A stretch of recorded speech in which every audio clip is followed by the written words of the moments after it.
अस्सलाम वालेकुम दोस्तों।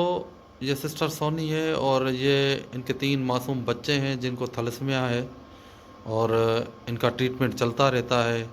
सिस्टर सोनी के पास इतने वसाइल नहीं है कि वो अपने इन 3 मासूम बच्चों का इलाज करवा सके। इनको हर माह ब्लड की थैलियाँ लगती हैं, कभी कभार 15 दिन के बाद भी लगती हैं। दोस्तों मेरे पास 10,000 रुपये किसी दोस्त की अमानत है, ये मैं इनको दे रहा हूँ और वो दोस्त अपना नाम नहीं शो करवाना चाहते। दोस्तों आप अगर इनकी सपोर्ट करना चाहें तो रब्ता ज़रूर करें। अगर मदद नहीं कर सकते तो प्लीज़ इस पोस्ट को शेयर करें। क्या पता आपके शेयर करने से कोई मसीहा किरदार इंसान इनकी मदद करे। बड़ी मेहरबानी, शुक्रिया, जज़ाकल्लाह।